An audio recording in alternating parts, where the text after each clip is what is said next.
The following trailer only spoils Season 1 of Stranger Things. The bad men will get us if we show you Season 2 before it's on Blu-ray. Today's episode is brought to you by T-Mobile, America's best unlimited network. From the streaming service that's a Game of Thrones away from ruling all of television, and a directing duo who's like Tarantino if he referenced films you've actually seen, comes the show that made the entire world ask, "Hey, have you finished Stranger Things yet?" Stranger Things.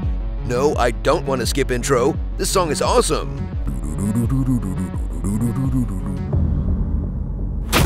You love the 80s. You love Steven Spielberg. You love most of Stephen King.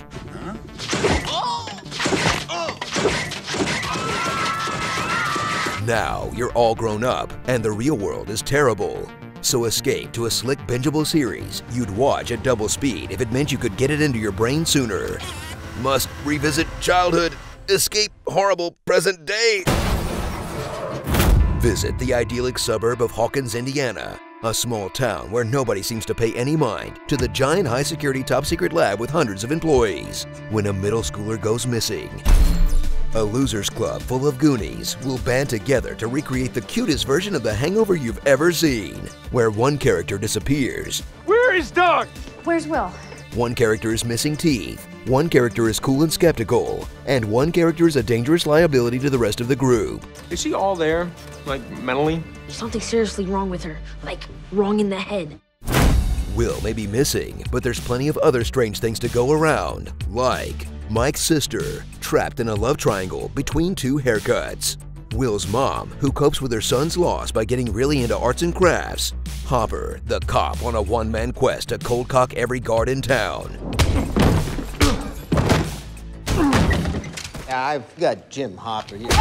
And fan favorite Barb, the most talked about character with the least amount of screen time since Boba Fett. Look, I get it. She's awkward and she didn't deserve to die, but how about the dude at the beginning who got shot just for helping a lost child? Where's the hashtag justice for Benny, huh? Suit up with 2016's breakout character / Halloween costume, Eleven. She's one part Carrie, one part the kid from Boyhood, and one part reminder that Eggo waffles is part of a balanced breakfast. Watch as she expands her vocabulary outside the secret lab she was raised in. What is friend? Spit? Promise? Snowball? Mouth breather? Discovering the joy of friendship, family, and fun new ways to murder people. Oh wow, she just straight up exploded their brains, didn't she? Can we just cut back to her doing something cute again? Aw, we love you, Eleven. Please don't get caught up with a group of Chicago street toughs in a standalone Season 2 episode that, while providing a much-needed arc for your character, also completely derails the show's narrative momentum. I mean, just spitballing here.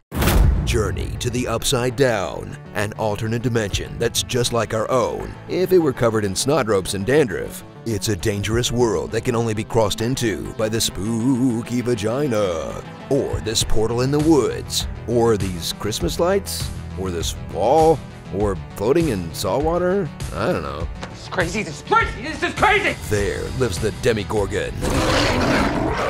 A monster who's either an invisible, unkillable, lightning-fast predator, or if the story demands it, a slow-moving golem who gets wrecked by a 16-year-old with a baseball bat.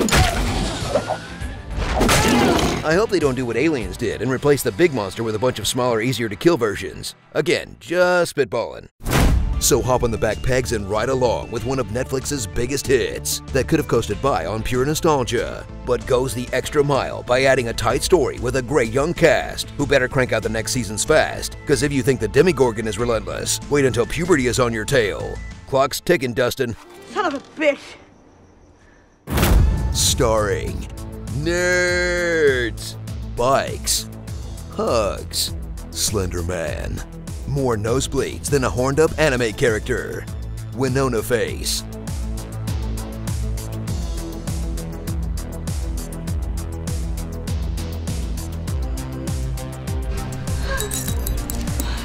But this award from you, who take your craft seriously and earnestly believe, like me, that great acting can change the world. Will! Will! Will!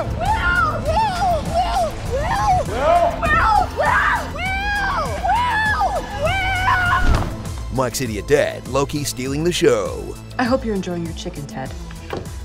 What did I do? What'd I do? Waffles. What's your breakfast? Stop right there! Beef! Being able to talk to Mike's mom. I want you to feel like you can talk to me. Nancy, What? you can talk to me. Joyce, if you need anything, Ted and I are here for you. Conflicted Nancy face.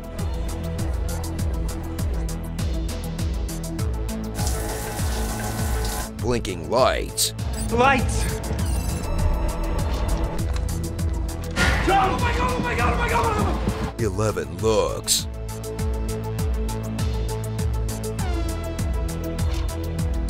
I understood that reference. Like Professor X. It's from Lord of the Rings. More like a Yoda. Like Michael Myers. That's like R2-D2 going to fight Darth Vader.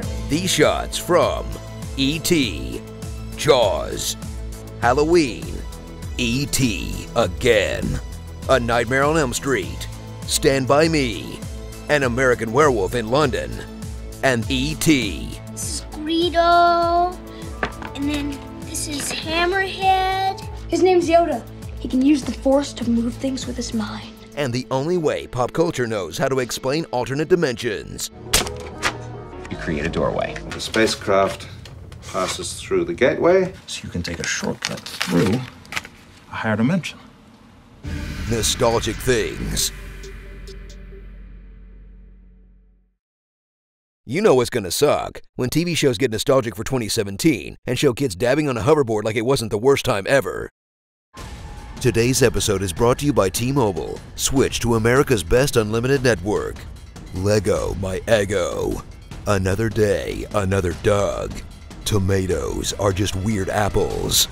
Your hair is winter fire. January embers. My heart burns there too.